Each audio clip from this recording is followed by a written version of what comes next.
رسول کریم کائنات کے بادشاہ ہیں۔ حضور فرماتے ہیں میں چاہوں تو اللہ خود پہاڑ سونے کا بنا دے اور میرے ساتھ چلا کرے۔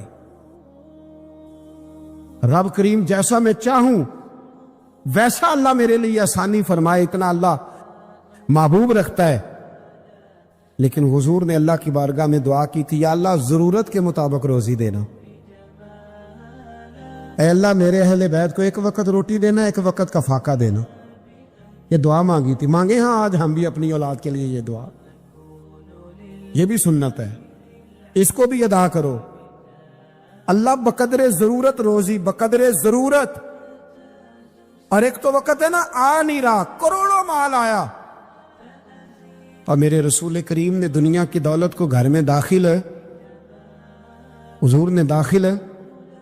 ادھر دیکھو میری طرف، حضرت عمر فاروق جیسا دلیر آدمی، جناب عمر کہتے ہیں صحیح بخاری میں صحیح مسلم میں حدیث ہے، فرماتے ہیں میں حضور کے کمرے میں داخل ہوا، حضور آرام فرما تھے۔ اللہ کے رسول جب اٹھے نا میرے لیے کہ عمر آیا ہے، محبوب عزت دیا کرتے تھے نا، کہتے ہیں حضور جب اٹھے تو موٹے بان کی چارپائی تھی نبی پاک کی، موٹے بان کی، اور فرماتے حضور کی کمر پر موٹے موٹے نشان بنے ہوئے تھے۔ حضرت عمر فرماتے حضور کی کمر مبارک پر موٹے موٹے بان کے نشان میں نے دیکھے تو میں رو پڑا، دلیر آدمی تھے پر رو پڑا۔ عرض کی یا رسول اللہ صلی اللہ علیہ وسلم، کیسر و کسرا کے بادشاہ موجیں کر رہے اور آپ اللہ کے نبی ہو کے اس تکلیف میں۔ رسول کریم حضرت عمر کے آنسو دیکھ کے فرمانے لگے، عمر کیا تو یہ پسند نہیں کرتا کہ وہ دنیا کی عارضی زندگی میں تھوڑے وقت میں موج کر جائیں اور آخرت میں رسوا ہو جائیں، اور ہم یہاں تھوڑی سی تکلیف برداشت کریں اور اللہ قیامت کی ساری عزتیں ہمیں ہی عطا فرما دے۔ عیسیٰ علیہ السلام نے ایک دن دیکھا کہ ایک بندہ نا انگلیوں کے ساتھ اپنے بال سیدھے کر رہا ہے، تو آپ نے فرمایا یار کنگھی کے بغیر بھی کام چل سکتا ہے، کنگھی بھی خیرات کر دی۔ دیکھا ایک بندہ ہاتھ کا تکیہ بنا کے لیٹا ہے، تو فرمایا اینٹ بھی دے دو کسی کے کام آ جائے۔ ایک دن دیکھا کہ ایک بندہ نا یوں چلو میں پانی پی رہا ہے، فرمایا پیالہ بھی رہنے دو، اس کے بغیر بھی کام چل ہی جاتا ہے۔ جناب عیسیٰ کا یہ زہد تھا۔ میرے نبی پاک علیہ السلام نے فرمایا جس نے جناب عیسیٰ کا زہد دیکھنا ہو وہ میرے ابو ذر غفاری کو دیکھے، ان کو دیکھے، یہ دنیا میں جناب عیسیٰ کے زہد کے مطابق چلتے پھرتے، ساری زندگی دولت کو مال کو پسند نہیں کیا۔ جہاں رہتے تھے ایک گورنر صاحب نے 300 دینار تحفے میں بھیجے، تو ایک ہوتا ہے نا بندہ کہتا نہیں ضرورت نہیں، اور حضور سید عالم صلی اللہ علیہ وسلم نے حضرت عمر سے فرمایا تھا جو خود بخود آ جائے وہ قبول کر لو اللہ کی طرف سے۔ لیکن ان کا رنگ فقیری والا تھا اور تھوڑا انوکھا تھا۔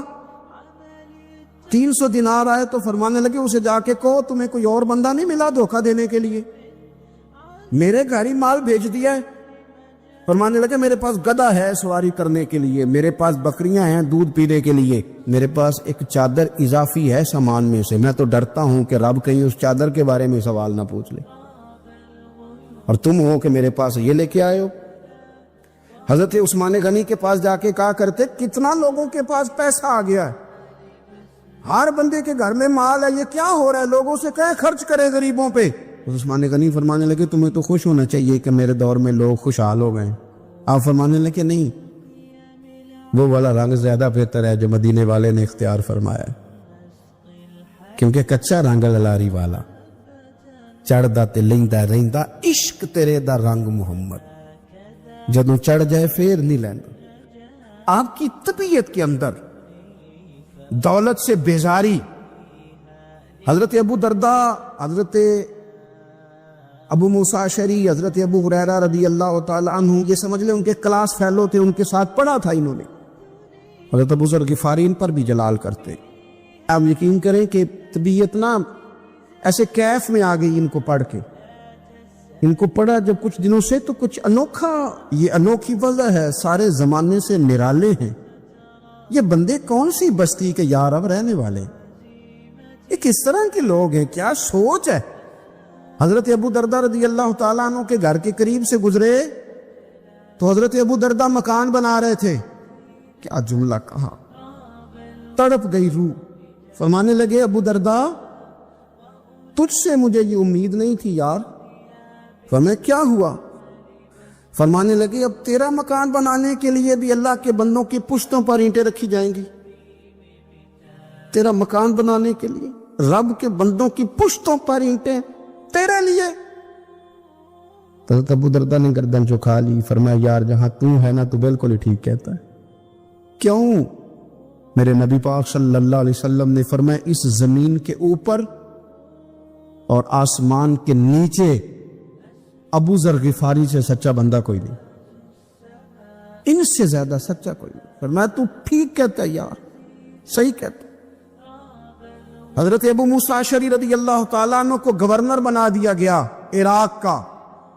اب حضرت ابو موسیٰ اشعری صحابہ میں ایک بڑے جلیل القدر صحابی ہیں, اور ان کی عظمتیں, رفعتیں, بلندیاں کیا کہنا, بڑی گہری دوستی تھی. لیکن جب وہ گورنر بن گئے نا تو آپ نے فرمایا بس بھائی اب تو نے عہدہ لے لیا ہے, یہ بندے کو ٹھیک نہیں رہنے دیتی چیزیں, اب تو عہدے میں چلا گیا. بڑی مدت کے بعد ملاقات ہوئی حضرت ابو موسیٰ اشعری کے ساتھ. وہ دوڑ کے آئے حضرت ابو ذر غفاری کے گلے ملنے, میرا بھائی میرا بھائی. فرمایا پیچھے ہٹ جا, میں نہیں تیرا بھائی, تو گورنر ہے, میں غریب آدمی ہوں, اپنا کام کر. پھر دوڑ کے آئے. فرمایا ابو ذر تو میرا بھائی ہے یار, اکٹھے پڑھتے تھے حضور. فرمایا نہیں جا, تو نہیں میرا بھائی. پھر آئے. جانتے تھے نا یہ سچا بندہ ہے, یہ سچا بندہ ہے, یہ تقریروں والا نہیں, صرف وعظوں والا نہیں, اس کے اندر بھی بڑی سچائیاں ہیں. قریب آئے, آ کے کہا یار تو میرا بھائی ہے, میرے سینے لاگ. فرمانے لگے تو تیسری بار آیا ہے, مومن ہے, میں منہ نہیں موڑ سکتا, پر پہلے مجھے بتا گورنر بننے کے بعد تو نے مکان کتنے بنائے, باغ کتنے لگائے, چکیاں کتنی لگائی, کتنے تو نے چیزیں بنائی ہیں, پہلے بتا. تو ابو موسیٰ اشعری نے ان کا ہاتھ پکڑا, رونے لگے. کہنے لگے جس محبوب سے تو نے تربیت لی ہے میں بھی انہی کا نوکر ہوں, جن کپڑوں میں میں عراق گیا تھا میرے ہاتھ بھی وہی ہیں یار. کیا بات کرتا ہے تو, میرے وہی ہیں. مجھے بتا اگر یہ عہدے خدمت کے ہم نہیں لیں گے تو پھر کیا ظالموں کو دیں گے, غیروں کو دیں گے؟ نہ کر, کچھ نہیں بنایا.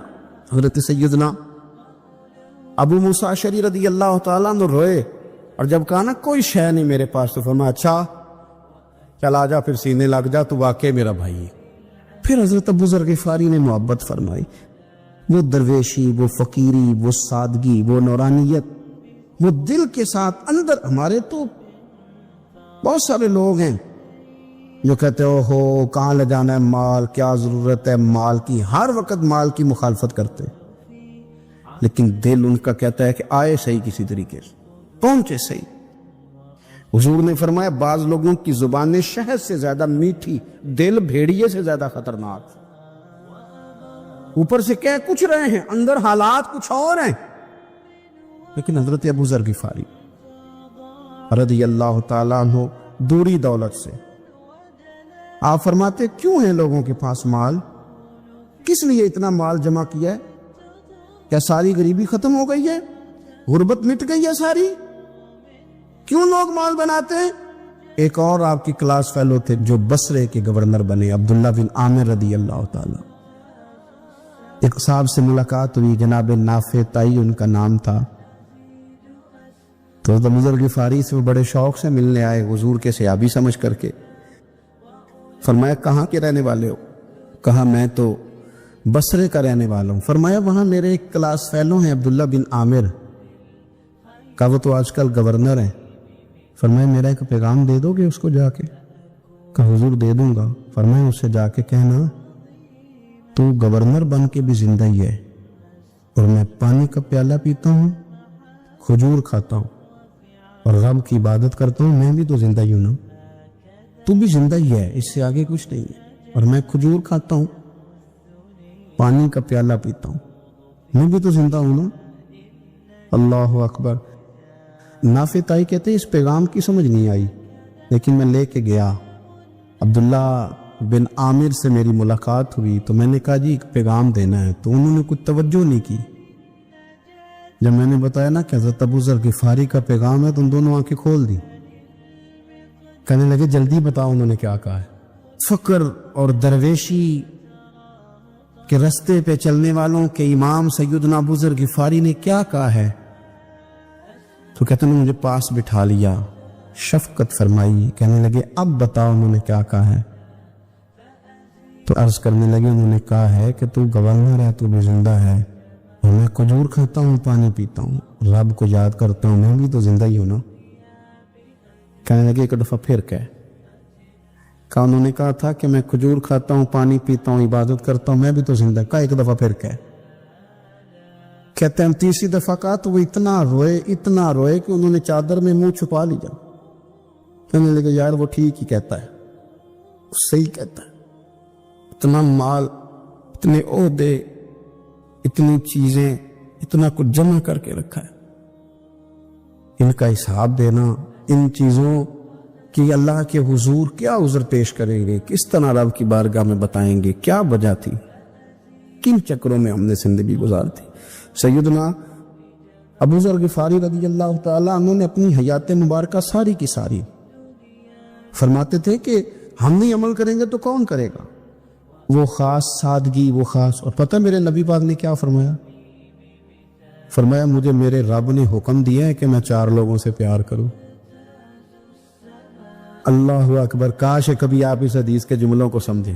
اور یار اللہ نے حکم دیا ہے، محبوب پیار کرے، حضور کس سے؟ تو پہلے 3 مرتبہ نبی پاک نے ایک شخص کا نام لیا، فرمایا علی سے، علی سے، علی سے، پھر فرمایا ابو ذر غفاری سے، پھر فرمایا جناب مقداد سے، پھر فرمایا سلمان فارسی سے۔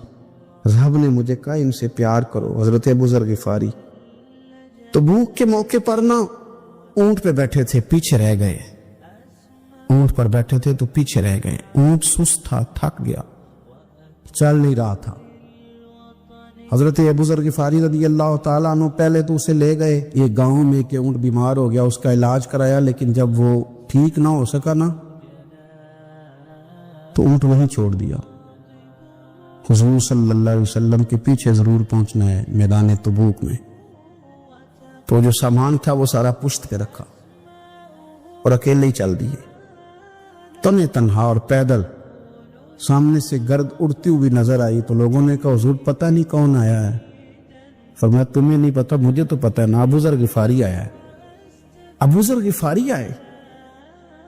پھر حضور نے فرمایا یمشی واحدہ و یموت واحدہ و یبعث واحدہ، فرمایا یہ تنہا چلتے ہیں، یہ تنہا ہی دنیا سے جائیں گے، تنہا ہی اٹھائے جائیں گے، تنہا چلتے ہیں، تنہا ہی دنیا سے جائیں گے، انتقال تنہا ہی اٹھائے جائیں گے۔ یہ بہت زیادہ سختی کرنے لگے صحابہ پہ، بہت زیادہ۔ تو حضرت عثمان غنی رضی اللہ تعالیٰ عنہ نے فرمایا کہ آپ اپنے مزاج کے لحاظ سے تو درست ہیں، پر جو چیز آپ طاری کرنا چاہتے ہیں جب شریعت گنجائش دیتی ہے تو آپ کیوں اتنی سختی فرماتے ہیں؟ تو فرمانے لگے ٹھیک ہے پھر مجھے ربضہ جانے کی اجازت دے دو۔ ربضہ ایک بستی تھی، جنگل تھا، وہاں کوئی آتا جاتا نہیں تھا، اسی کسے دے کچھ نہیں چلا گئے تو نہ کچھ ہڈا دردی۔ حضور نے کہا تھا نا یمشی واحدہ، کیلا چلے گا، ربضہ چلے گیا۔ حضرت سیدنا عثمان غنی نے کہا یہ کچھ بکریاں لے جاؤ، دودھ پی لیا کرنا۔ فرمایا عثمان مجھے مال کی تو ضرورت پہلے دن سے ہی کوئی نہیں، مجھے تو رب رسول کی ضرورت ہے، ان کی کرم نوازیاں میرے ساتھ رہتی ہیں۔ تشریف لے گئے، وہاں تنہا کھجور کے خشک ٹکڑے کھاتے، عبادت کرتے، اللہ کو یاد کرتے۔ بڑے بڑے لوگوں نے آ کے کہا کہ ابو ذر آپ کی بڑی شان ہے، ہمارے ساتھ چلیں۔ فرمایا چھوڑو، کہاں منشور ہم اور کہاں ہنگامے محبت کے، ایک حجرے میں رہتے ہیں خدا کو یاد کرتے، ضرورت کوئی نہیں، جہاں ہوں نا وہاں میں ٹھیک ہوں، حاجت نہیں۔ تبن بڑے جلالی تھے، زاہد مزاج تھے، فرماتے تھے کہ جو تمہاری ضرورت سے زیادہ ہے وہ سارا صدقہ کرو۔ کنز کے معاملے میں ان کا رویہ یہ تھا، صرف حضرت صدیق اکبر کو کچھ نہیں کہا انہوں نے، باقی حضرت عمر جیسے آدمی کو بھی کھڑا کر کے کہہ لیتے تھے یہ مال کیوں رکھا ہوا ہے خزانے میں، بانٹتے کیوں نہیں سارا؟ اور جناب عثمان غنی رضی اللہ تعالیٰ عنہ کے ساتھ تو باقاعدہ کئی دفعہ اس موضوع پر گفتگو کی. وہ کہتے تھے کہ جب اللہ کہتے ہیں قرآن میں کہ مال دولت جمع نہیں کرنی، تو وہ جو لوگ تھے وہ بھی بڑی شانوں والے تھے. وہ کہتے تھے کہ اللہ نے جب زکوٰۃ فرض کی تو مال جمع ہوتا ہے تو زکوٰۃ فرض ہوتی ہے نا. جب فطرانے کا کہا تو مال ہوتا ہے تو فطرانہ آتا ہے نا. تو آپ جو کہہ رہے ہیں وہ ٹھیک ہے، پر آپ اعلیٰ بات کر رہے ہیں تقوی کی، سارا بانٹو. تو حضرت ابو ذر غفاری کہتے تھے چلو ٹھیک ہے تمہاری بھی بات مان لیتا ہوں، پر یہ بتاؤ مدینے والے کا اپنا طریقہ کیا ہے؟ کہ بھئی حضور کا طریقہ تو وہی ہے جو آپ بتا رہے ہیں. تو فرمانے لگے پھر اس رستے نہ چلیں جو رستہ مدینے والے رسول کا ہے. اور حضور سے، نبی پاک سے عشق کرتے بڑا کھل کے. یہ صحابہ صفہ میں سے تھے. کلمے پڑھنے کے بعد چونکہ طبیعت جلالی تھی تو حضور نے بھیج دیا، فرمایا واپس جاؤ اپنے قبیلے میں تبلیغ کرو. واپس گئے، بھائی کو مسلمان کیا، والدہ کو مسلمان کیا، قبیلہ سارا مسلمان کیا، وہیں رہے. ہجرت مدینہ کے بعد آئے تبوک کے موقع کے قریب، اور حضور نے صحابہ صفہ میں رکھ لیا. نوکری کرتے مدینے والے رسول کی، دلیر آدمی تھے، بڑا قبیلہ تھا، پر ڈیوٹی کرتے، ڈیوٹی خدمت کرتے. ایک بیٹا تھا زار اس کا نام تھا، اس کی ڈیوٹی لگائی تم نے میرے نبی پاک کے اونٹ چرانے. ڈاکو آئے تو صاحبزادہ اونٹوں کی، اونٹنیوں کی حفاظت کرتے شہید ہو گیا. اور یہ انوکھا بندہ ہے جس نے شرط لگائی تھی کہ میں نے کالی سیاہ رنگ کی عورت سے شادی کرنی. انوکھا بندہ ہے. ایک بیٹی تھی، ایک بیٹا، بیٹا شہید ہو گیا. بیوی سے کہا تم نے نبی پاک کے گھر میں خدمت کرنی ہے، حضور کے گھر والا، اور میں نبی پاک کی نوکری کروں گا. حضور کی خدمت کرتے، ہر وقت خدمت میں رہتے. اور حضور جب آتے نا، صحابہ صفہ میں یہ شامل تھے جو لوگ دین سیکھتے، حضور جب آتے تو سب سے پہلے آ کے حضرت ابو ذر غفاری کا پوچھتے، بلائیں. اور جب بات کرتے حضور تو بار بار ان کو مخاطب کر کے بات کرتے. حضرت ابو ذر غفاری رضی اللہ تعالیٰ عنہ کا نبی پاک سے اتنا پیار کہ ہماری بھی مشکل حل کر دی.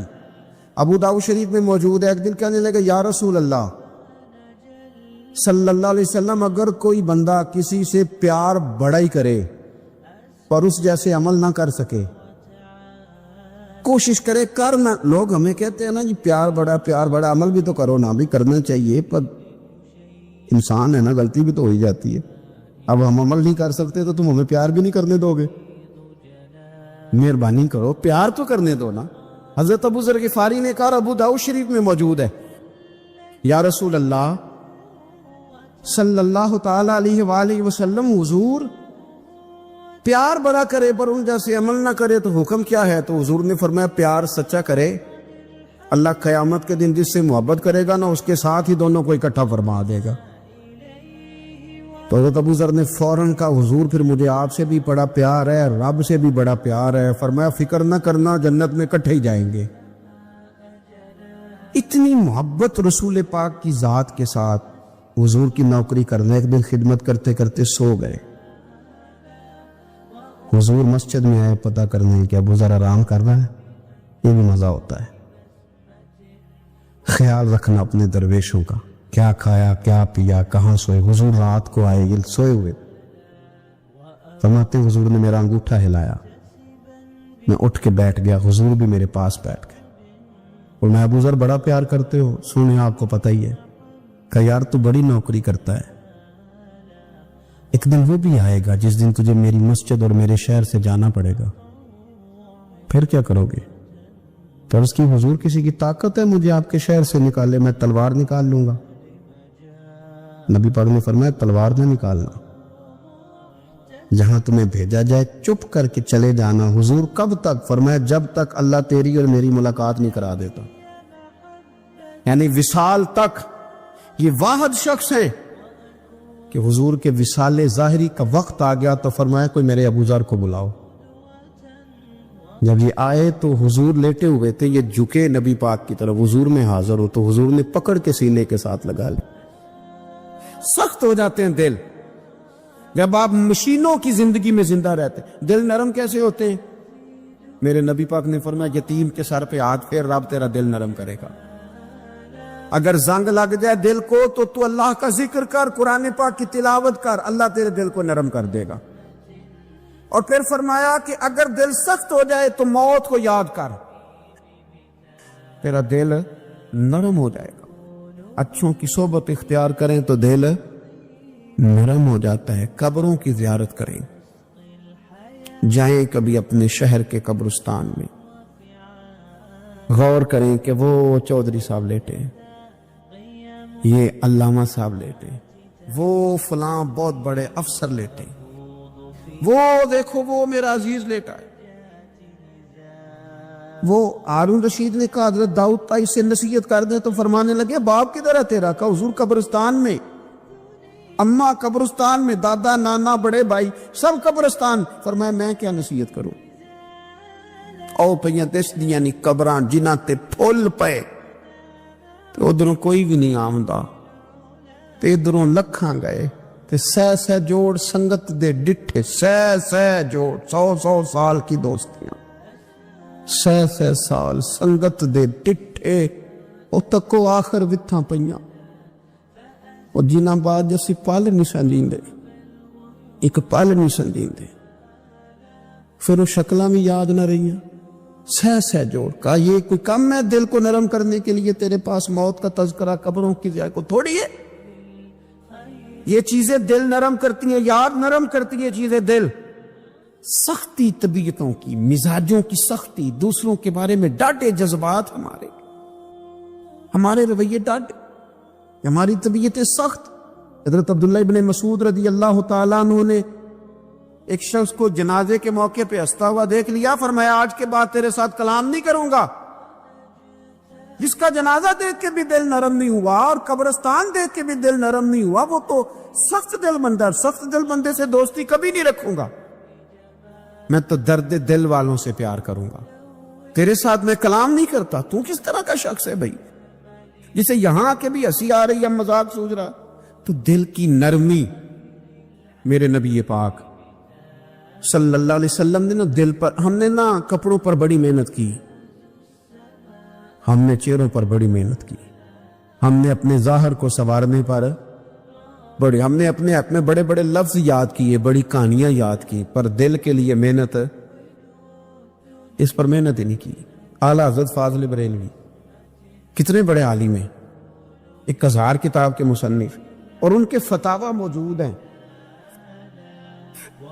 کہ جس بندے کا تلفظ ٹھیک نہ ہو، یعنی جو ضروری قواعد ہیں وہ قرآن پاک کے جس کو نہ آتے ہوں، اس کے پیچھے نماز نہیں۔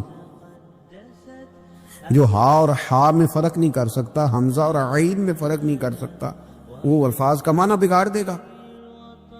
لیکن اعلیٰ حضرت چونکہ صوفی ہیں، درویش ہیں، علم کے ساتھ تو ایک اور رنگ بھی بیان کرتے۔ وہ کہتے ہیں یہ نہ ہو کہ صرف تو حروف کے ہیر پھیر میں لگا رہے، صغرے کبرے ٹھیک کرتا رہے، داربا یادرب کے چکر میں پڑا رہے، اور دل پر تو توجہ ہی نہ دے۔ فاضل بریلوی رحمت اللہ علیہ فرمانے لگے کہ 2 علماء نے قرآن ایک درویش کے پیچھے نماز پڑھی، تو مستحب جو قواعد تھے نا جن کے بغیر نماز، وہ ٹھیک نہیں تھے ذرا ان کے، تو وہ کہنے لگے دیکھا جی اتنے بڑے پیر صاحب ہیں اور ان کی تو قرات ہی ٹھیک نہیں، تلفظ ہی ٹھیک نہیں۔ حالانکہ لفظ تاثیر سے بنتے ہیں، تلفظ سے نہیں۔ لفظ تاثیر سے بنتے ہیں، تلفظ سے نہیں۔ اہل دل آج بھی ہیں اہل زبان سے آگے۔ انہوں نے کہا جی بابا جی کا تو تلفظ ہی ٹھیک نہیں۔ اعلیٰ حضرت نے لکھا ہے ملفوظات شریف میں، فرماتے ہیں پھر وہ نہ نہانے کے لیے چلے گئے، نماز پڑھ کے فارغ ہو کے، تو وہ پانی میں اتر گئے تو شیر ان کے کپڑے اٹھا کے لے گیا۔ اب کتنی کو دیر پانی میں رہتے، نکلے بھی تو کیسے نکلے، شرم آتی ہے۔ مختصر لباس پہن کے وہ غسل کرنے کے لیے گئے تھے، اب پانی میں سردی، کتنی کو دیر بندہ پانی میں رہے۔ لوگوں نے آ کے کہا حضور وہ آپ کے مہمان تو الجھ گئے، بڑے بری طرح پھنس گئے، مہربانی فرمائے ان کو تو بچائیں، وہ تو سخت الجھن میں۔ کیا ہوا؟ کہنے لگے وہ شیر کپڑے لے گیا اور وہ پانی میں ہے، اب کچھ تو ہونا چاہیے۔ تو وہ بزرگ گئے، جا کے نہ دور کھڑے ہو کے شیر کو آواز دی، شیر کو۔ حضور کے صحابی تھے نا، حضرت سفینہ قافلے سے رستہ بھول گئے، ایک سائڈ پہ ہو گئے تو سامنے شیر آ گیا. میں نے کہا ہے لیکن جب آ جائے تو، جب شیر سامنے آ جائے، جب سامنے آ جائے پھر پتہ چلتا ہے کہ یہ تو واقعی آ گیا ہے، پھر انداز اور ہوتا ہے. حضرت سفینہ کے سامنے شیر ہی آ گیا. مشکات میں شیر آیا. اب کوئی بھاگتا ہے، کوئی چڑھتا ہے درخت پہ، کوئی لکڑی اٹھاتا ہے، کوئی اسلحہ پکڑتا ہے. حضرت سفینہ فوراً بولے، کہنے لگے او شیر، ذرا خیال کرنا میں رسول اللہ کا غلام ہوں. پھر آکھیا شیر سفینہ تائی جا رہا یار آ جان دے، اور جڑے غلام رسول اللہ دے اسی غلام ہونا دے. شیر دم ہلاتا رستہ چھوڑ گیا. اور بابا جی بھی گئے، فاضل بریلوی کہتے ہیں شیر کو آواز دی، شیر دوڑا آیا. آگے کہنے لگے وہ ہمارے مہمانوں کے کپڑے لے گیا، تجھے شرم نہیں آتی؟ تو شیر کپڑے اٹھا کے واپس لایا. ان علماء کو، حضرات علماء کو کپڑے پیش کیے.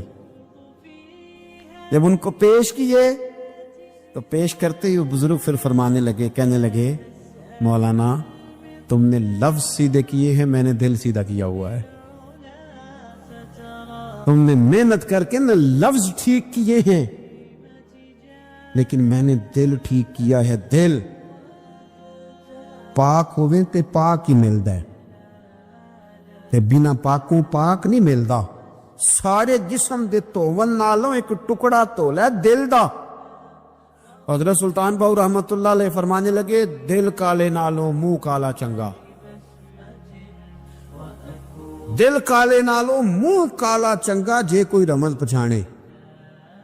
اگر کسی کو بات کی سمجھ آئے تو دل نہیں سیاہ ہونا چاہیے، منہ ہو بھی جائے تو کام چل جاتا ہے. تو اپنے دل کی صفائی پر دیکھے میرے نبی پاک علیہ وسلم نے ارشاد فرمایا کہ رب نہ تمہارے مال دیکھتا ہے نہ چہرے دیکھتا ہے، رب تو تمہارا دل دیکھتا ہے. اور امام غزالی حدیث لائے ہیں، حضرت عمر فاروق رضی اللہ تعالیٰ عنہ فرماتے ہیں کسی نے حضور صلی اللہ علیہ وسلم سے پوچھا کہ رب آسمانوں میں کہ زمینوں میں؟ جلوے تیری ذات کے کو بکو ہیں، جدھر دیکھتا ہوں ادھر تو ہی تو ہے. اللہ زمینوں میں کہ آسمانوں میں؟ تو حضور فرمانے لگے رب تو بندہ مومن کے دل میں رہتا ہے، اللہ تو مومن کے دل میں ہے. مومن کے دل میں کتنا بڑا ہے وہ دل جس میں رب ہے، رب کی یاد ہے، رب کی محبت ہے. اس لیے حضرت عمر فرمایا کرتے تھے میں نے دل کی آنکھوں سے اپنے مالک کی زیارت کی ہے. اور اقبال نے شاید اسی لیے مشورہ دیا تھا کہ دل بینا بھی کر خدا سے طلب. آنکھ کا نور دل کا نور نہیں. اللہ سے آنکھوں والا دل مانگ، اندھا نہ ہو جائے کئی طرح دل. دل بینا بھی کر خدا سے طلب. آنکھ کا نور دل کا نور نہیں. عزیز بھائی اللہ کے جلوے، لیکن ایک بات ذہن میں رکھنا، کسی گلاس میں تھوڑی سی غلاظت ہو نا، دودھ تو دور رہا، شہد تو دور رہا، اس میں کوئی پانی بھی نہیں پیتا. تھوڑی سی غلاظت ہو اور آپ کی آنکھوں کے سامنے وہ غلاظت دھل بھی گئی، صاف بھی ہو گئی، شرعی تقاضے پورے ہو گئے، پھر بھی کچھ لوگ کہتے ہیں میری طبیعت نہیں مانتی، میرا دل نہیں مانتا. صحیح کہہ رہا ہوں میں؟ او بھائی اتنی سی غلاظت گلاس میں تھی اور سادہ پانی نلکے کا، تو اس میں پینا پسند نہیں کرتا. اور اگر دل غلاظت سے بھرا ہو تو رب کی محبت وہاں آئے گی؟ خدا اپنا قرب وہاں رکھے گا؟ کسی سے جلنا، کسی سے حسد کرنا، کسی کے بارے میں عداوت رکھنا، کچی بولیاں بولنا. اور اب تو اتنا عجیب حال ہو گیا، جماعتیں جماعتوں کے بارے میں برا خیال کرتی. خانقاہ اور آستانوں کا یہ حال ہے کہ سبق پڑھایا جاتا ہے دوسرے کے خلاف، بس ہم ٹھیک ہیں. یہ تصوف ہے کہ میرا تو ٹھیک ہے؟ طریقت تو یہ تھی کہ میں ٹھیک نہیں، باقی سارا زمانہ ٹھیک ہے. تو کس چکر میں پڑا ہوا ہے؟ اعلیٰ حضرت فاضل بریلوی رحمۃ اللہ تعالیٰ علیہ کے ایک درویش تھے، تو فاضل بریلوی رحمۃ اللہ سے کہنے لگے میں نے مرید ہونا ہے. فرمانے لگے پتر جلدی نہ ہو، جا سارا زمانہ دیکھ. اگر کوئی میری طرح کا مل گیا، مجھ سے بہتر مل گیا، تو پھر میرے ساتھ وعدہ کر وہیں رہ جانا. ہاں اگر تیرے خیال میں نہ ملا تو پھر آنا. جا گھوم زمانہ دیکھ. یہ کیا بات ہوئی کہ آپ نفی کرنے لگے سارے زمانے کی اور کہیں صرف میں ہی ٹھیک ہوں، فقط میں ہی ٹھیک ہوں؟ یہ طریقت ہے. اور تصوف والے تو لوگ یہ کہا کرتے تھے میں تے بندہ ٹھگ جے لوکو، میں تے بندہ چور، اور جس دا خلقت کلمہ پڑھ دی او محمد ہور. وہ لوگ تو نفی کرتے تھے، وہ لوگ تو نفی کرتے تھے اپنی، کہتے تھے میں کوئی شے نہیں، میں تے بندہ ٹھگ جے لوکو، او میں تے بندہ چور. میاں محمد بخش صاحب رحمت اللہ علیہ ایک عالم نگار نے لکھا تھا کہ وہ کچھ لوگ نا سکھ ہندو یہاں رہتے تھے تو ان کا نام محمد تھا چونکہ، تو بات کو شبہ پڑ گیا کہ شاید جن کا لوگ کلمہ پڑھتے ہیں نا مسلمان، معاذ اللہ یہ وہ والے. تو میاں صاحب اپنے بارے میں کیا کہ میں تے بندہ ٹھگ جے لوکو، میں تے بندہ چور، جس دا خلقت کلمہ پڑھ دی او محمد ہور. او میں تو ایک ٹھگ ہوں. حضرت میاں شیر محمد صاحب شرک پوری رحمت اللہ علیہ سرتاج ہیں اولیاء کے، پیر سید اسماعیل شاہ صاحب بخاری حضرت کرمہ والا شریف والے. وہ کہتے ہیں میں بیعت ہونے کے لیے جب شرک پور شریف آ رہا تھا تو رستے میں مجھے ایک بزرگ مل گئے. تو مجھے کہنے لگے کدھر جا رہے ہو؟ کون ہو؟ میں نے کہا میں سید ہوں اور میاں صاحب سے بیعت ہونے جا رہا ہوں. تو مجھے کہنے لگے وہ تو دنیا دار ہے، جیبوں میں ہاتھ ڈالتا ہے لوگوں کی، تو سید ہو کے رائن کے پیچھے کیا لینے جا رہا ہے؟ جڑا بلے نو سید آکھے دوزخ ملن سزائیں، جڑا بلے نو رائیں آکھے او جنت پینگا پائیں، کیونکہ رانجا رانجا کر دی نی میں ہوں آپ ہی رانجا ہوئی. رانجا یاکھن ساری میں ہیر نہ آکھے کوئی. وہ تو کدھر جا رہا ہے؟ کہتے ہیں میں نے کہا بابا زیادہ باتیں نہ کر، ناراض ہو جاؤں گا. کہتے ہیں بابے نے کئی دفعہ رستے میں مجھے منع کیا نہ جانا نہ جانا، فلانی جگہ چلا جا فلانی جگہ، لیکن میں چلا گیا. میری طلب صادق تھی. جب میں باہر جا کے بیٹھا تو اندر سے بلاوا آیا کہ میاں صاحب نے بولا. اندر گیا تو یہ تو وہی بابا جی ہیں جو مجھے روک رہے تھے. تو میاں جی خود ہیں حضرت میاں صاحب، کہنے لگے بیلیا تینوں بڑا موڑیا پر تو مڑیا ہی نہیں. وہ تو روکتے تھے، اپنی نفی کرتے تھے.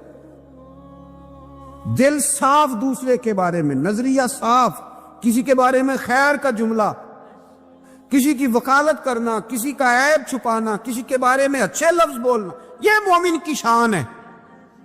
مومن کا دل ایسے سونا. میرے نبی پاک صلی اللہ تعالی علیہ وسلم نے فرمایا یہ میرا زید بن حارثہ ہے، اس کا دل اللہ نے نور ایمان سے بھر دیا ہے. ایمان سے دل بھر دیا رب تعالیٰ نے. ایک دن صبح صبح حضور نے پوچھا، اور داتا صاحب نے اس کو لکھا ہے، نبی پاک نے پوچھا آج تم نے صبح کس طرح کی؟ عرض کی یا رسول اللہ اس حال میں کہ میں پکا مومن ہوں. حضور نے فرمایا تو پکا مومن ہے کس طرح؟ کہنے لگے یا رسول اللہ میں اس طرح کا مومن ہوں کہ سونا اور مٹی میرے لیے برابر ہے، پیسے آ جائیں تب بھی کوئی ٹینشن نہیں، نہ آئے. حضرت زید بن حارثہ رضی اللہ تعالیٰ عنہ عرض کرنے لگے سونا اور مٹی برابر ہے، کوئی پرواہ نہیں. تو حضور نے فرمایا تیرے ایمان کی دلیل؟ عرض کرنے لگے یا رسول اللہ میرے ایمان کی شان اور دلیل یہ ہے کہ میں یہاں زمین پہ بیٹھ کے نظر اٹھاؤں تو میری نظر اللہ کے عرش تک جاتی ہے. میں بتا سکتا ہوں کہ جنتی جنت میں جا رہے ہیں اور راضی ہیں، جہنمی جہنم میں جا رہے ہیں اور چیخ رہے ہیں، میں بتا سکتا ہوں. حضور نے فرمایا پھر اس کی حفاظت کر، پھر اس جذبے کی حفاظت کر. نبی کریم علیہ السلام گزر رہے تھے ایک پہاڑی علاقے سے، ایک آواز آئی، کسی پکارنے والے نے کہا یا رسول اللہ. حضور نے پلٹ کے دیکھا تو ہرنی بندھی ہوئی تھی.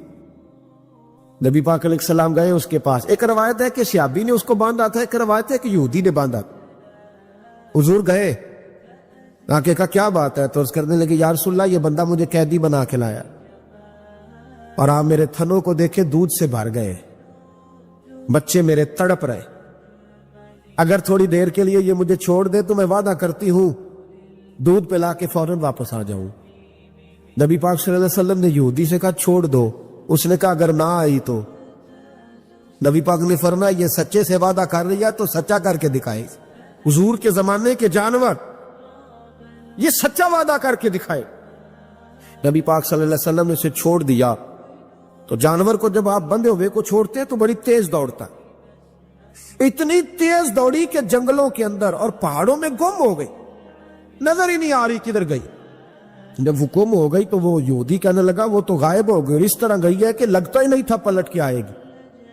محبوب نے فرمایا نہیں، یہ ضرور آئے گی، یہ سچ کہہ کے گئی ہے، یہ لوٹے گی۔ وہ یہودی کہتا جب میں نے کہا نا نہیں آئے گی تو واہ میرے محبوب تیری شان پہ بھی قربان جائے۔ حضور چارپائی پہ اس کے پاس بیٹھ گئے، فرمایا چل میں بیٹھتا ہوں بطور گارنٹڈ کے، میں بیٹھتا ہوں، آئے گی تو میں جاؤں گا، یہی بیٹھا ہوں۔ وہ کہتے حضور بیٹھے رہے، شام ڈھلنے لگی، میں نے کہا کوئی نہیں آئی، فرمایا فکر نہ کر آئے گی۔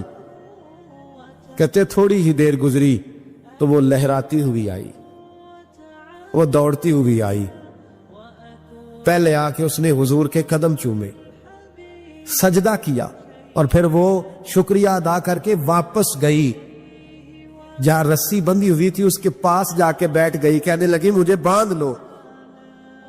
نبی کریم علیہ السلام نے فرمایا جا اسے جا کے باندھ۔ اس نے باندھ لیا تو حضور فرمانے لگے چل میرے ہاتھ بیچ دے، میں خرید لیتا ہوں۔ اس نے عرض کی حضور نہیں میں نے نہیں بیچنا۔ کہا کیوں؟ عرض کرنے لگے یا رسول اللہ اسے نہیں بیچنا، میں نے اپنا بیچنا ہے، مجھے کلمہ پڑھا دے، انہیں مسلمان ہونا ہے، اور جب میں غلام ہوں تو میری ہر شے آپ کی ہے۔ میرے رسول پاک علیہ السلام نے اسے آزاد کر دیا۔ امام زرقانی فرمایا کرتے تھے تو سچ بولے گا تو آزاد ہو جائے گا، جھوٹ بولے گا تو قیدی رہے گا۔ نبی کریم علیہ السلام نے فرمایا اللہم انی اعوذ بک من العلم لا ینفع، اے اللہ میں اس علم سے تیری پناہ مانگتا ہوں جو علم تو ہو پر اس سے نفع نہ اٹھایا جائے، جو علم تو ہو پر اس پر عمل نہ ہو۔ داتا صاحب رحمۃ اللہ علیہ فرماتے ہیں علم ہمیشہ اس لیے سیکھنا کہ اللہ تبارک و تعالیٰ تمہیں اس کا نفع عطا کرے، اور پھر آگے بڑھتے ہیں تو آپ فرماتے ہیں جب علم سیکھ لو تو پھر نہ اللہ رسول سے عشق کرنا، فرماتے ہیں پھر نمازیں پڑھنا آسان ہو جائے گا، روزے رکھنا آسان ہو جائے گا، قرآن مجید پڑھنا آسان، محبت کرنا۔ اور آپ نے مثال دی، جہاں بھی کوئی بات سمجھاتے ہیں ایک مثال دیتے ہیں، مثال دی، فرمانے لگے حضرت عبداللہ ابن مبارک رحمۃ اللہ تعالیٰ علیہ فرماتے ہیں میں شروع میں ایک عورت پہ عاشق ہو گیا تھا، سمجھانے کے لیے بات کرتے، عاشق ہو گیا تھا ایک عورت پہ، تو میں نے عشاء کی نماز اس کے محلے میں جا کے پڑھی، چونکہ میرا مذہبی گھرانے سے تعلق تھا، نماز میں پڑھتا تھا، تو امام صاحب جو تھے نا، یہ داتا صاحب نے لکھا ہے کشف المحجوب، امام صاحب نے نا آیات ذرا لمبی پڑھی، تو میرے دل میں خیال آیا کہ مولانا آپ تو فارغ ہے تو ہمیں تو اور بھی کام ہے، تو کہتے ہیں نماز سے فارغ ہو کے میں اس کے گھر کے چکر لگاتا تھا، ساری رات گھومتا رہتا تھا، وہ چند لمحوں کے لیے چھت پہ آتی تھی، دو ایک بات کرتی تھی چلی جاتی تھی، حد یہ ہے کہ مجھے کبھی اس پہ غصہ بھی نہیں آیا، اور اس کا انتظار کر کے کبھی میں تھکا بھی۔ یہ داتا صاحب لکھ رہے ہیں، حضرت عبداللہ ابن مبارک فرماتے ہیں ایک رات میں گیا، اسی طرح میں نے نماز پڑھی، پھر میں اس کے گھر گیا، میں ساری رات، سردیوں کی ٹھنڈی رات 11-12 گھنٹے اس کے گھر کا طواف کرتا رہا، معاذ اللہ چکر لگاتا رہا۔ آدھی رات کو سحری کے وقت وہ چھت پہ آئی 1 منٹ کے لیے اور کہنے لگی گھر میں مہمان بہت زیادہ ہیں، آج بات نہیں ہو سکے گی۔ حضرت عبداللہ ابن مبارک فرماتے ہیں کہ میں جب واپس لوٹا تو نہ مجھے اس پہ غصہ تھا نہ مجھے تھکاوٹ تھی، بلکہ میرے دل کے اندر اس کے لیے محبت بڑھ رہی تھی۔ میں کہہ رہا تھا کتنی اچھی ہے بیچاری، اتنے رش میں بھی اور اتنی مجبوری میں بھی 1 منٹ کے لیے چھت پہ آئی ہے، پھر بھی مجھے اس سے پیار بڑھ رہا تھا۔ کہتے ہیں جب میں تھوڑا آگے بڑھا تو فجر کی اذان ہو رہی تھی، یکدم میرے اندر سے آواز اٹھی، میں نے کہا عبداللہ اگر تو ایک عورت کے لیے ساری رات کھڑا رہتا ہے، نہ تھکاوٹ ہوتی ہے نہ غصہ آتا ہے بلکہ پیار بڑھتا ہے، اگر عورت کے لیے بندہ کھڑا رہ سکتا ہے تو رب رسول کے لیے بھی کھڑا رہ سکتا ہے۔ پھر تراویح پڑھنا کوئی اتنا مشکل کام نہیں ہے، پھر تہجد کے لیے اٹھنا کوئی مشکل کام نہیں ہے، شرط یہ ہے کہ پیار ہو جائے۔ ایک عورت کے لیے اگر یہ سارا کچھ ہو سکتا ہے تو اللہ رسول کے لیے بھی ہو سکتا ہے۔ فرماتے ہیں میں نے توبہ کر لی اور پھر میرا حال یہ ہے کہ وہ توبہ کی اور پھر 60 سال گزر گئے، ساری رات مصلی پہ کھڑا رہتا ہوں، مجھے کبھی تھکاوٹ نہیں ہوئی، پھر کبھی تھکاوٹ نہیں ہوئی۔ تو داتا صاحب کہتے ہیں پہلے علم سیکھ، پھر اس کے بعد اللہ رسول سے پیار کر، اور پیار والی نماز پڑھ، مشقت والی نہ پڑھ، یعنی بوجھ والی نہ پڑھ کہ میری جان چھوٹ جائے تو میں بھاگ کے جاؤں، تم ادھر بیٹھو تو میں دوڑ کے نماز پڑھ کے آیا، یہ والی نماز نہ پڑھ۔ پھر تو آیا تو پھر ذوق پیدا کر، پھر تیرے اندر شوق ہو، پھر تو توانائی والا جذبہ رکھے دین کے معاملے میں۔ پھر داتا صاحب ایک تیسری بات ارشاد فرماتے، ایک تیسری بات داتا صاحب کرتے ہیں۔ داتا صاحب کہتے ہیں کہ یہ یاد رکھ کہ جو تجھے اعزاز ملے گا نا زندگی میں، اعزاز تجھے جو زندگی میں ملے گا اور کوئی کرامت اگر تجھے ملے گی تو وہ صرف نبی پاک علیہ السلام کی سنت اور شریعت کی وجہ سے ملے گی۔ تو اتنے مرضی چلے کاٹ لے، وظیفے کر لے، کالا جادو، نیلا جادو، پیلا جادو، جو مرضی تو سیکھ لے، اگر تجھے کوئی اللہ شان دے گا تو صرف اس لیے دے گا کہ تو نبی پاک کے دین پہ عمل کرتا۔ کس نے لکھا ہے؟ اللہ کرے آپ کو میں یاد کرا سکوں، اللہ کرے ایسا ہو جائے اور میری جماعت سمجھنے لگ جائے کہ داتا صاحب کہتے ہیں سنت شریعت پہ عمل کرنا چاہیے، اور میں کوئی ایسی چھپی چھپائی بات بھی نہیں کر رہا، اس کو چلا دے، کوئی ایسی چھپی چھپائی بات بھی نہیں کر رہا۔ کشف المعجوب دنیا کی ہر زبان میں اردو میں ملتی ہے، آپ لے کے دیکھ سکتے ہیں۔ داتا صاحب فرماتے ہیں اعزاز جو تمہیں ملے گا نا، اگر شان چاہتے ہو، وہ ہمارے نا بہت سارے ایسے لوگ ہیں جو کہتے ہیں کوئی ایسی چیز ہاتھ لگے، اعلیٰ دین کا چراغ ہو، ایسے گھسایا جائے اور فوری طور پہ پیر صاحب نے کہہ دیا تو ریل پیل ہو گئی پیسوں کی۔ تو میں کہتا ہوں یہ تو دین کا مزاج ہی نہیں، یہ تو دین کی طبیعت ہے ہی نہیں، یہ تو ذوق ہی نہیں دین کا، یہ طبیعت ہی نہیں، مزاج ہی نہیں۔ میرے عزیز داتا علی اجمیری رحمۃ اللہ علیہ فرماتے تو سنت پہ عمل کر، شریعت پہ عمل کر۔ اللہ کا قرآن کہتا ہے قل ان کنتم تحبون اللہ فاتبعونی یحببکم اللہ۔ فرمایا اللہ کا قرآن کہتا ہے کہ جب تو نبی کریم کی غلامی کرے گا نا تو اللہ خود تمہیں اپنا محبوب بنا لے گا، اللہ خود تمہیں اپنا محبوب بنا لے گا۔ تو اور کیا چاہیے؟ داتا صاحب نے ایک بزرگ کی بات لکھی ہے جو تابعی ہے، تابعی اس کو کہتے ہیں جو صحابہ کے شاگرد ہوتے ہیں۔ ایک بزرگ کی بات لکھی جو تابعی ہیں، وہ فرماتے ہیں کہ ان بزرگوں کا طریقہ یہ تھا کہ وہ لوگوں سے چھپ کے نا پہاڑ کے پیچھے عبادت کرتے تھے، اور پوزیشن ان کی یہ تھی کہ کسی سے ملتے نہیں تھے، بالخصوص فجر کی نماز سے لے کر عصر کی نماز تک بکریاں رکھی ہوئی تھیں، ان کو چراتے رہتے تھے فرات کے کنارے اور نفل پڑھتے رہتے۔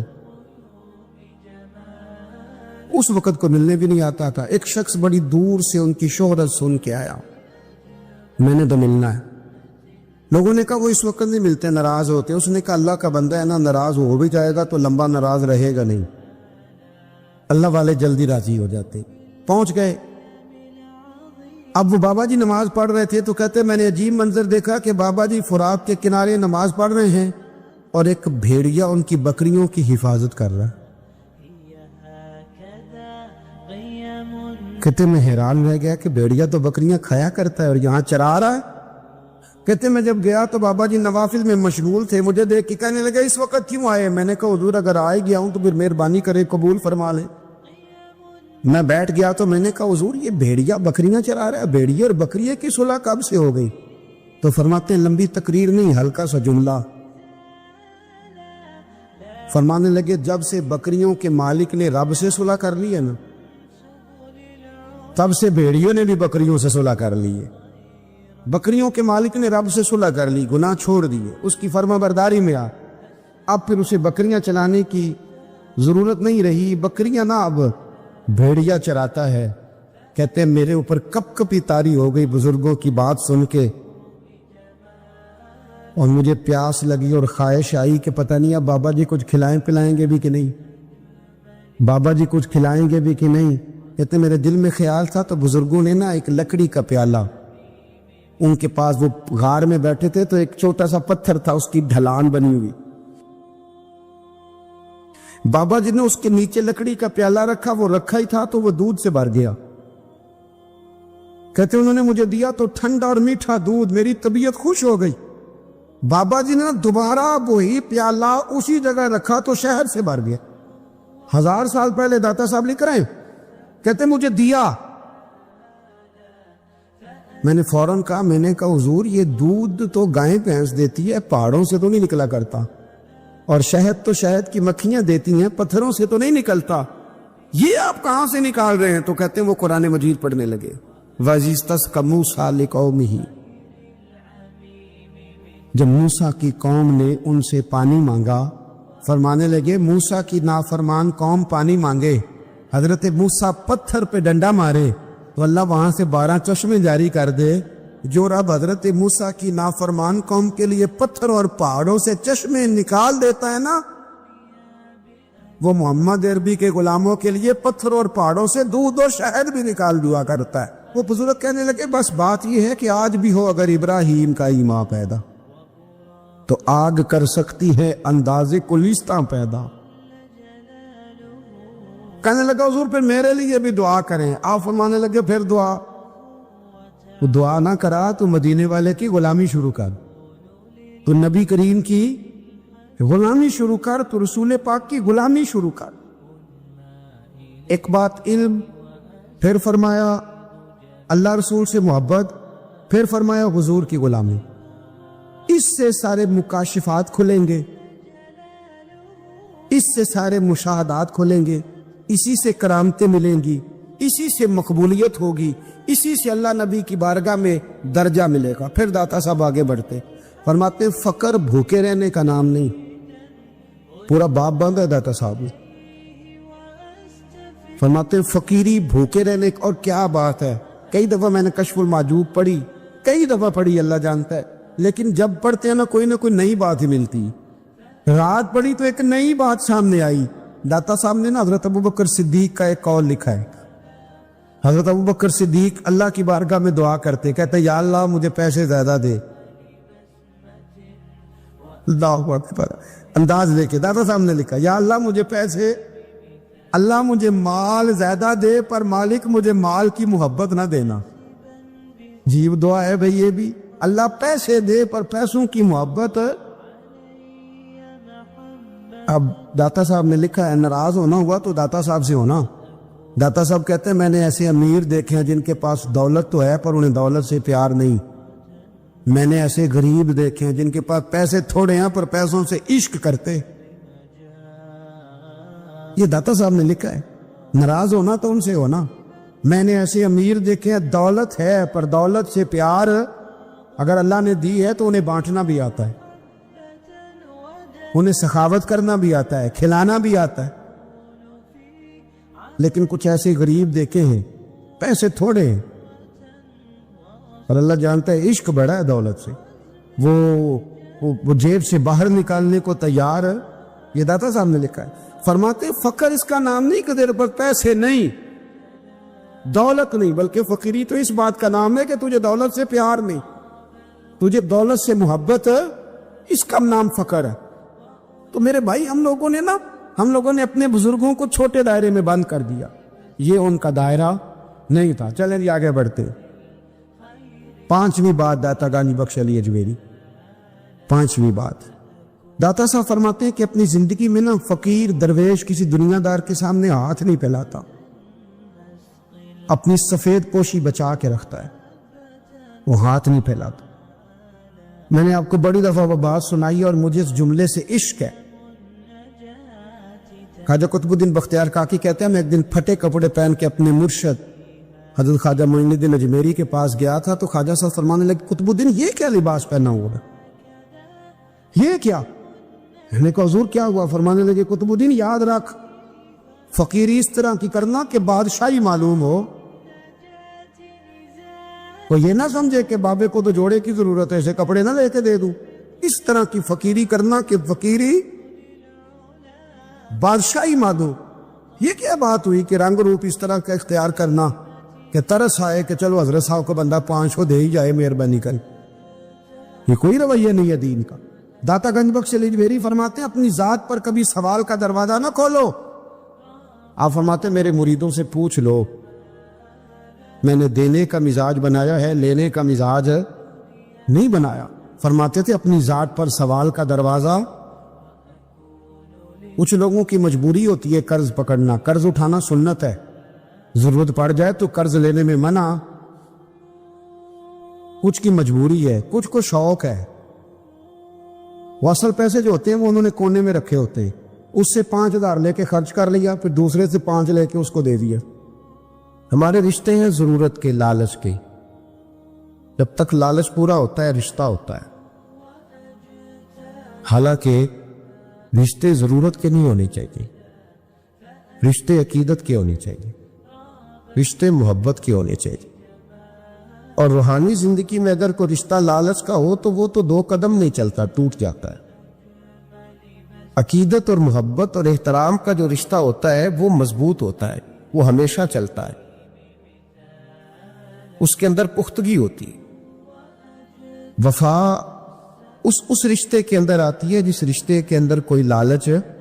ہمارے زمانے کے اندر یہ شور ہو گیا ہے کہ کام پیارا ہے چاند نہیں پیارا. اس شور نے رشتوں میں کمزوری ڈال دی ہے, دراڑیں پیدا کرتی. ہم لوگوں کو پیار ہو گیا ہے سامنے والا کتنا, اور جب تک ہمارے کام کا کوئی شخص رہتا ہے تب تک ہمارا تعلق بھی رہتا ہے, اور جب وہ ہمارے کام کا نہیں ہوتا تب تک ہمارا اس کے ساتھ تعلق ٹوٹ جاتا ہے. یاد رکھیے میرے بھائی, جب رشتے کی یہ بنیاد ہو نا پھر اس میں وفا نہیں ہوتی. پھر اس میں وفا, آپ کہتے ہیں سامنے والا وفا نہیں کرنا, تو بھائی وفا کی بنیاد ہی نہیں تھی یہ رشتہ, یہ بنیاد نہیں تھا وفا کی, وفا کی بنیاد نہیں. اگر آپ تعلق رکھتے ہیں نا, یاد رکھیں اتنی دیر کے جتنی دیر کام چلتا ہے, جتنی دیر ہمارا کسی دوست کے ساتھ تعلق ہے, تو یہ رشتہ کمزور ہے, اس میں وفا نہیں ہوگی اور کسی نہ کسی جگہ پہ ٹوٹ جائے گا, کسی نہ کسی جگہ پہ آ کے ختم ہو جائے گا. رشتے لگانے کا لوگوں کو بہت شوق ہے, حالانکہ رشتہ لگانا اتنا مشکل نہیں جتنا نبھانا مشکل ہے. ہم ساری زندگی یہ ثابت کرنے کی کوشش کرتے رہتے ہیں کہ ہمارا جو فلاں آدمی سے تعلق ہے وہ بڑا مضبوط ہے. ہم یہ بتاتے رہتے ہیں کہ مجھے تجھ سے بڑا پیار, اور بتانا بھی چاہیے. نبی پاک صلی اللہ علیہ وسلم نے فرمایا جس سے محبت ہو اسے بتایا کرو کہ مجھے تجھ سے محبت ہے, تاکہ وہ بھی تم سے پیار کرے. یہ بتا دینا چاہیے.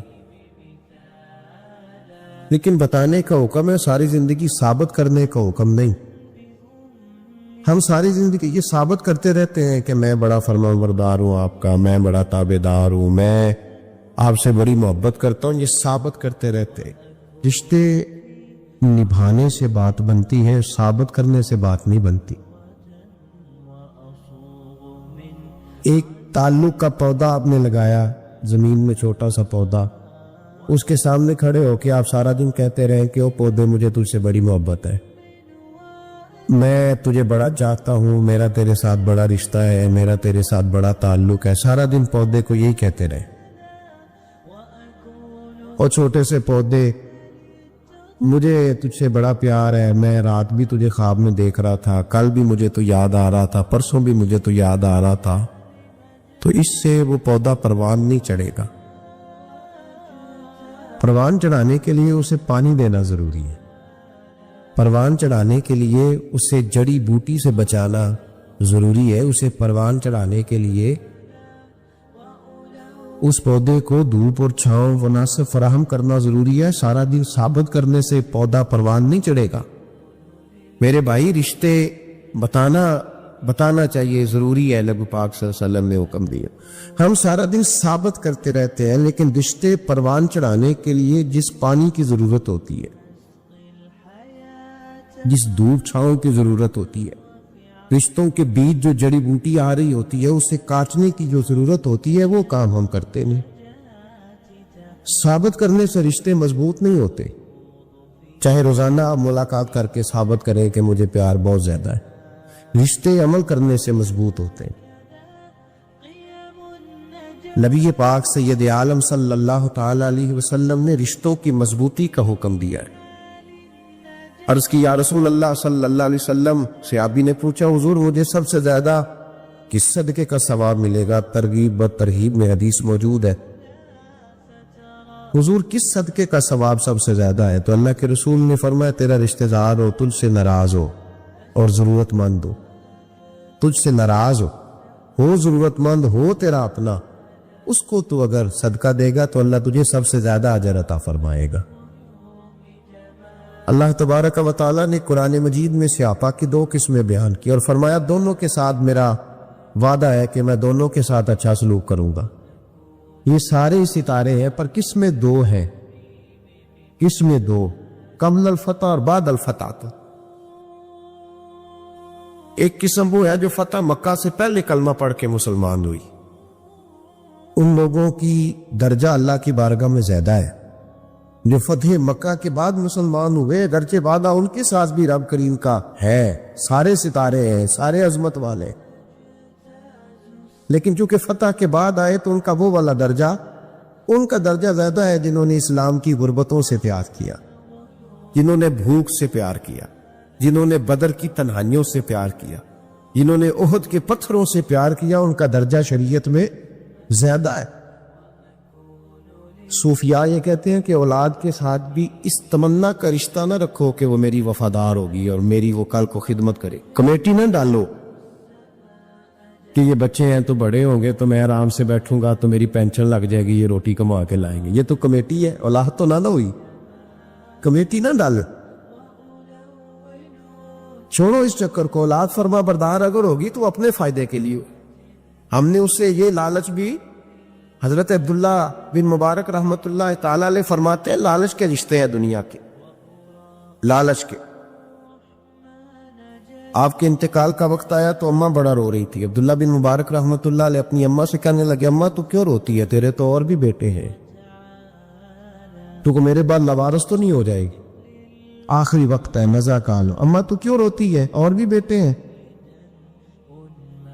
اماں کہنے لگی بیٹا اور بھی بیٹے ہیں پر جس طرح کا دھیان تو رکھتا تھا وہ نہیں رکھتے، جس طرح وقت پہ دوائی تو لا کے دیتا تھا وہ نہیں لا کے دیتے، جس طرح تو میرے کھانے پینے کا خیال رکھتا تھا وہ۔ کہنے لگے اچھا اماں اس کا مطلب ہے تو مجھے نہیں رو رہی، تو اپنی ضرورتوں کو رو رہی ہے کہ روٹی کون دے گا، کھانا کون لائے گا، دوائی، میں سمجھا تھا شاید مجھے رو رہی ہے۔ بیوی سے پوچھا تو کہ رو رہی ہے؟ کہنے لگی تیری وجہ سے میری بادشاہی تھی، تو موجود ہے تو خاندان میں معاشرے میں میرا ایک وقار ہے، تیرے پاس تو بیوہ کی زندگی ہوگی۔ آپ فرمانے لگے اوہو میں سمجھا تھا شاید مجھے رو رہی ہے، تو اپنے وقار کو رو رہی ہے۔ بیٹوں اور بیٹیوں سے پوچھا تمہاری آنکھوں میں کیوں آنسو چھلکتے ہیں؟ کہنے لگے ابا جس پیار سے باپ شادی کرتا ہے دوسرا کوئی نہیں کر سکتا، اور جس محبت سے باپ لا کے کما کے دیتا ہے دوسرا کوئی نہیں دے سکتا۔ فرمانے لگے اوہو میں سمجھا تھا مجھے رو رہے ہو، تم تو شادیوں کو رو رہے، میرے ساتھ تو تعلق ہی نہیں۔ پھر عبداللہ بن مبارک رونے لگے، اب پھوٹ کے روئے۔ کسی نے کہا آپ کیوں روتے ہیں؟ فرمایا آج سمجھ آئی ہے میرے ساتھ اگر بے لوث رشتہ ہے تو یا خدا کا ہے یا محمد مصطفیٰ کا ہے صلی اللہ علیہ وسلم، آج سمجھ آئی ہے۔ وہ میں نے جن کے ساتھ تعلق مضبوط کیا ہی نہیں، کبھی فجر چھوڑی، کبھی زور چھوڑی، کبھی ایک رہ گیا، کبھی وہ رہ گیا، کبھی داڑھی کا پروگرام بنا، کبھی رہ گیا، جن کے ساتھ میں کمزور تھا وہ میرے ساتھ مضبوط تھے، اور جن کے ساتھ میں مضبوط تھا ان کا میرے ساتھ کیا حال۔ یہ کمزوری ہے رشتوں میں، وفا نہیں۔ ہمیں تو بھائی کام پیارا ہے، چم نہیں۔ بالکل بچے شکایت کرتے ہیں، کہتے ہیں ابا کماؤ پتر سے پیار کرنے لگا ہے، بچے شکوا کرتے ہیں، کہتے ہیں جو آدمی جیب میں زیادہ پیسے ڈالتا ہے ابا جی کا پیارا ہے۔ باپ شکوا کرنے لگے ہیں، کہتے ہیں میں مالدار ہوتا تو میرے بچے بھی فرما بردار ہوتے۔ رشتوں کو روح کا رشتہ بنائے، وفا کا رشتہ بنائے، وفا کا۔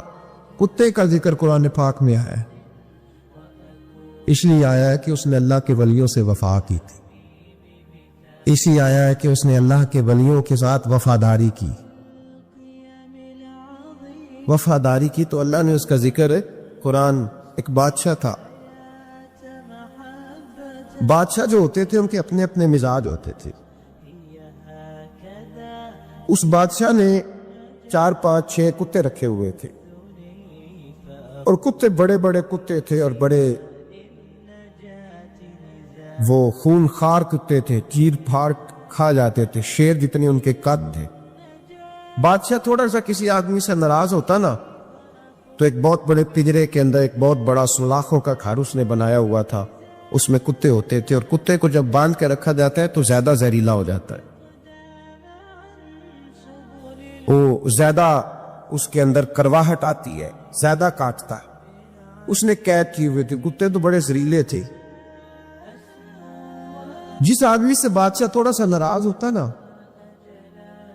تو وہ کتے کے آگے اس آدمی کو ڈالتا, کتے اس کو چیر پھاڑ کے کھا جاتے. یہ سزا تھی, لوگوں کو پتا تھا. بادشاہ کے وزیر نے بڑی خدمت کی بادشاہ کی, 35 سال تک نوکری کی. لیکن ہر سورج میں غروب تو ہونا ہی ہوتا ہے نا, ہر چاند نے ڈلنا بھی ہوتا ہے.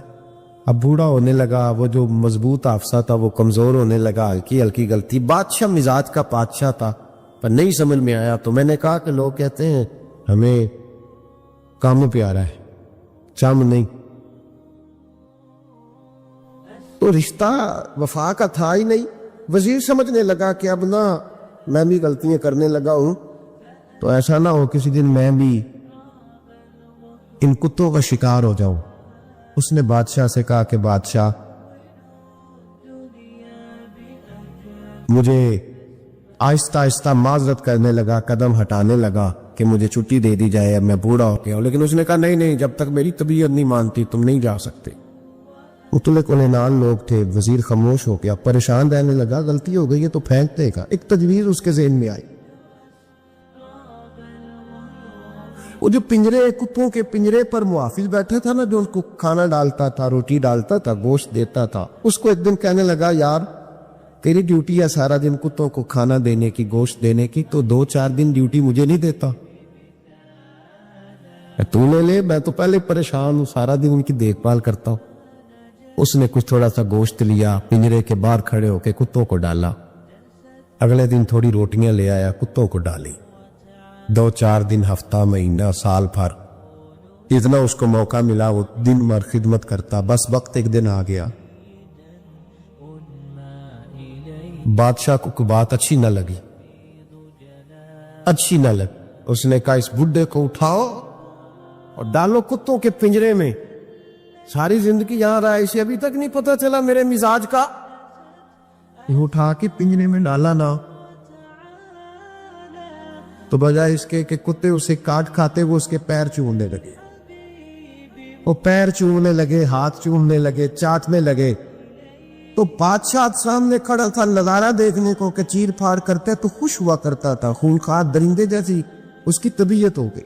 جب دیکھا وہ پیار کر رہے ہیں تو بادشاہ وزیر سے کہنے لگا یہ کیا ہے. تو وزیر وہ پڑا, کہنے لگا تو سیاستدان تھا تو میں بھی سیاستدان تھا, ساری زندگی سیاست کی, لیکن دنیا داروں کے ساتھ رہا, تو انجام یہ ہوا کہ مجھے اس پنجرے میں ڈال دیا گیا. دیکھ تو بہت بڑا سیانہ تھا اور میں بھی سمجھدار تھا, وزیر رہا, لیکن ہمارا روح کا رشتہ نہ بن سکا. ارے ہم سے تو یہ کتے ہی اچھے نکلے. تیری 40 35 سال خدمت کی تو نے کتوں کے آگے ڈال دیا. انہیں تو چند مہینے روٹی ڈالی ہے, میرے وفادار ہو گئے. چند مہینے روٹی, جنہ تنا وچ عشق نہ رجیا, کتے ہونا تھی چنگے. جنہ تنا وچ عشق نہ رچیا, کتے ہونا تھی چنگے. مالک دے کر راکھی کر دے, صابر بھوکے ننگے.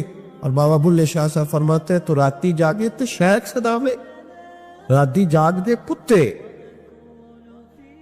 تے تیتھوں اتے مالک دا در مول نے چھڑ دے. پانے مارو 100 جتے تے تیتھوں اتے رکھا سکھا کھا. دینے جار رکھاں دے چ ستے, تیتھوں اتے ایک برکی دا قدر پچھانن. پانے مالک ہو من ستے, ایک برکی دا اوپر کھڑے ہو کے کام نہیں کرانا پڑتا کہ میں کھڑا رہوں گا تو کام صحیح ہوگا، جاؤں گا تو نہ. ایک برکی دا قدر پچھانن پامے مالک ہو من ستے.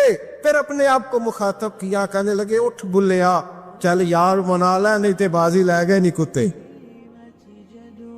اٹھ بلیا چل یار منا لے نہیں تے بازی لے گئے نہیں، جلدی کر اٹھ جا. یہ تو آگے گزر گئے تجھ سے. او بھائی یاد رکھ، رشتہ وفا کا ہو تو قائم رہتا ہے اور بے وفائی کا ہو تو ٹوٹ جاتا ہے. مدینے کے محبوب سید عالم صلی اللہ علیہ وسلم نے مکہ فتح کیا، شور ہو گیا اذا جاء نصر اللہ والفتح، فتح ہو گئی. ان فتحنا لک فتحا مبینا کے جلوے نظر آنے لگے. آج عرب کا نقشہ بدل گیا، حالات تبدیل ہو گئے، دنیا بدل گئی. محبوب پاک سید عالم صلی اللہ علیہ وسلم اس شان سے مکے میں داخل ہوئے کہ ہر کونے سے نبی پاک کے نام کے نعرے بلند ہو دیتے. ابھی 10 سال پہلے نبی پاک روتے ہوئے مکے سے نکلے تھے، 10 سال قبل روتے ہوئے گئے تھے اور 2 غلام حضور کے ساتھ تھے. آج اسی مکے میں حضور آئے ہیں تو لگتا ہے پہاڑ اور پتھر بھی میرے رسول کے نعرے لگا رہے ہیں. تو ایک عروج ہو گیا، حالات ایک نیا رخ اختیار کر گئے. اور مکہ مکرمہ کے اندر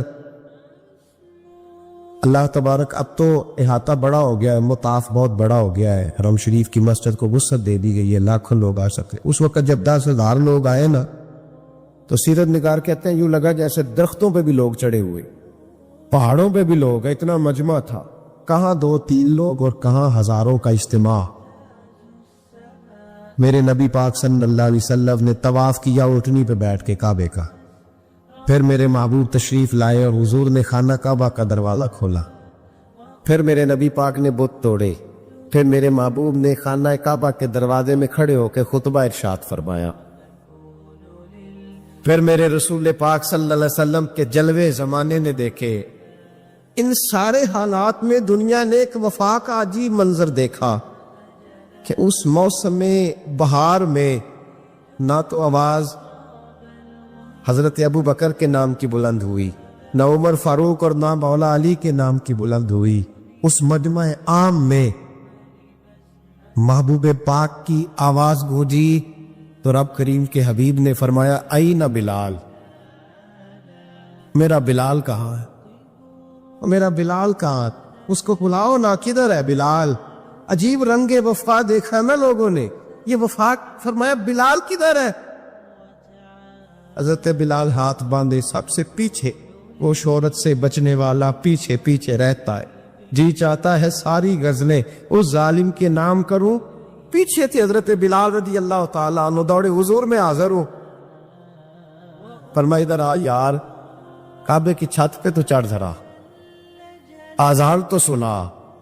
ایک صحابی حضور کے کان میں بولے، اور یہ بھی حکمت الہی تھی کہ وہ بولے، حضرت بلال کی شان ظاہر ہونی تھی. کان میں یا رسول اللہ کافر پہلے مر گئے، پہلے کوئی حال نہیں ان کا، آج تو بالکل ہی ختم ہو گئے. حضور آج آپ کا سکہ چل گیا ہے، بلال کے بڑے دشمن ہیں. بلال کو رہنے دے، کوئی اور نہ آج اذان دے دے. کان میں بات کہی تھی، چاہیے تھا جواب بھی کان میں آتا. پر معصوم آمنہ فخر آدم و بنی آدم وفا کا خطبہ پڑھنے لگے. وفا کا خطبہ شروع ہوا. میرے حبیب علیہ السلام نے فرمایا کان میں بات کی تھی، حضور کان میں جواب دیتے، لیکن حضور نے فرمایا چپ کر یار، تو نے عجیب بات چھیڑ دی ہے. جب مکے میں پتھر کھانے ہو تو بلال، اور جب بدر میں تلواریں چمکے تو بلال، احد میں پتھر برسے تو بلال، اور گلے میں کس کے رسی باندھ کے سے مکے کی گلیوں میں گھسیٹا جائے تو بلال محمد محمد کہے. اور آج اللہ عزتیں دے تو کسی اور کو چڑھاؤں. فرمایا چپ کر کے سارے نیچے کھڑے رہو. آج کعبے کی چھت پہ بلال کھڑا ہوگا تو میں دنیا کو بتاؤں گا وفا کس چیز کا نام ہوا کرتا.